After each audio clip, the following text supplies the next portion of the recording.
Hey, what's up, everybody? I'm Waller's Wallet, and with a few days before the Chase Pay Yourself Back benefit was due to expire, Chase not only extended this benefit, but they're also expanding the number of cards offering this benefit. Now, if you want a simple way to help out the channel, consider hitting that thumbs up button. Also, don't forget to subscribe to the channel and turn that bell notification on as well so you don't miss out on future videos. Now, Chase had already previously mentioned that they were going to be extending the Pay Yourself Back benefit and even possibly expanding it.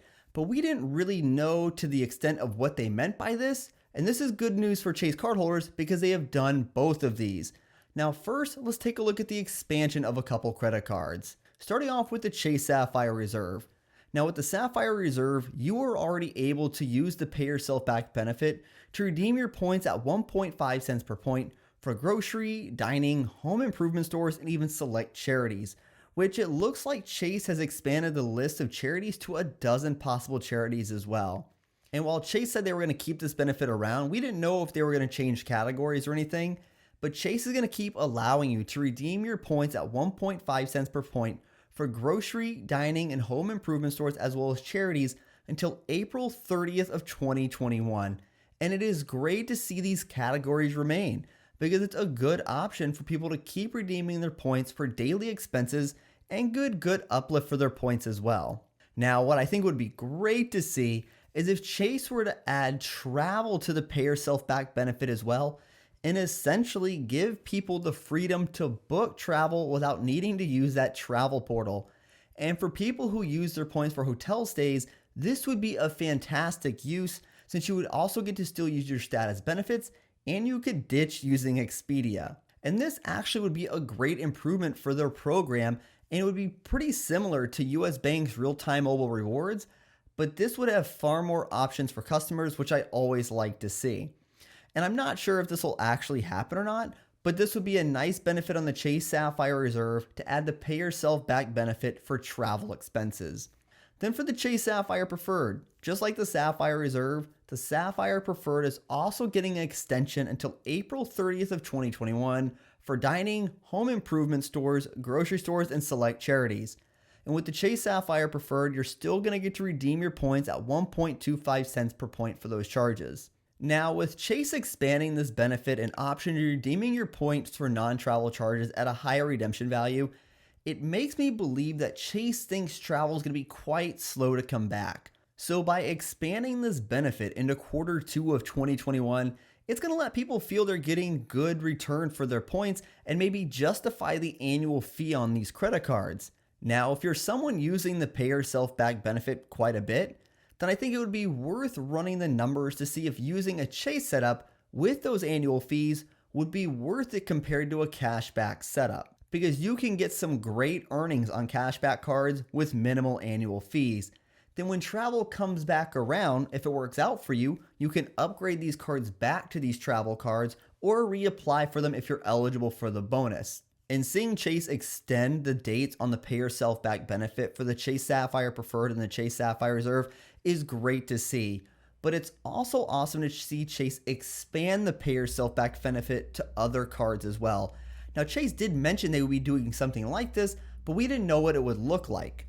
Now, first, let's start off with the Ink cards. Now, this is going to apply for the Chase Ink Preferred, the Ink Cash, and the Ink Unlimited.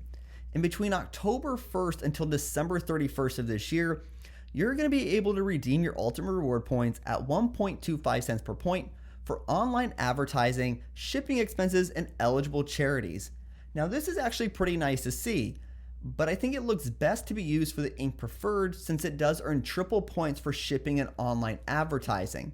And this would give you a return of 3.75% back on those purchases, which is better than the typical 1 cent per point cash out value. Still not the best value for your points, but definitely better than 1 cent per point, and it's an easy way to cash out your points for extra value. Then for the Ink Cash and Ink Unlimited, it is nice to see a redemption option with some uplift on these no annual fee credit cards. And while it sounds good to get uplift on these cards, remember, you do need to put the charge on these cards, and the Ink Cash, it only earns 1 point per dollar on these purchases, and the Ink Unlimited would earn 1.5 points per dollar for those purchases. Then you would redeem at 1.25 cents per point, And both of these options fall below the 2% minimum value, which I think is the lowest return you should be earning on your credit card spend. So while it looks good on paper for the Ink Cash and Ink Unlimited to get some uplift, I'm not really sure I'd be looking to put these purchases on either of these cards. Then we also get to see the pay yourself back benefit extended to the Freedom Flex, the Freedom Unlimited, and even people holding the older Chase Freedom card. Now with any of the Freedom cards, you're going to get to redeem your points at 1.25 cents per point when you redeem through one of those 12 eligible charities. And this benefit is going to start on October 1st, and at the moment, it's going to continue until Chase decides to end it, since there's not an end date on this offer. And it's also mentioned that we could see more categories added in the future, but we'll just have to wait and see what those would be. And the Freedom cards run into the same issue as we've seen with the Ink cards, because while you can redeem for charity contributions, you're only earning 1 or 1.5 points per dollar, and you redeem at 1.25 cents per point, you would really just be better off using a 2% cash back card here. Now, I do think it's great to see Chase extend the pay yourself back benefit on the Sapphire Reserve and the Sapphire Preferred, and even add options to redeem your points for more value on other cards as well. It's going to let people keep redeeming their points for other ways beyond travel, and it's going to let customers feel they're getting more value for their points while travel is still a low option on the totem pole for people. But the options on the no-fee Ink cards and the Freedom cards to use the pay yourself back benefit, I think they just look good on paper, and the redemption value for these options would be less than 2%. And at that rate, I wouldn't use these cards because I think that redemption value is just too low. Now, I'm still using the pay yourself back benefit with our Chase Sapphire Reserve and cashing out my Chase points at 1.5 cents per point because I find that will offer me more value than waiting to transfer my points to Hyatt at some point in time.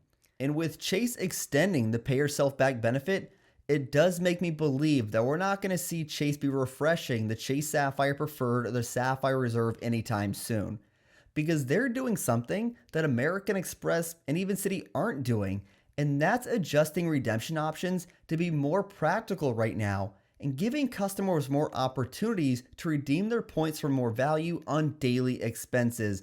And this could really be a big help for people right now. And Chase's data just might be showing them that this is a popular option with customers, and by extending the pay yourself back benefit, it's going to keep people using their cards to earn points to erase these charges. So the customers feel good here, the bank makes money, so it seems this may be a win for both customers and for Chase. So tell me, have you been using the pay yourself back benefit, or do you plan to use it at all? Hey everyone, thanks for tuning in this video. If you want to help support the channel, take a look at the links down in the description below. And if you know somebody that could benefit from this video, feel free to share it with them. And until next time, safe travel and take care.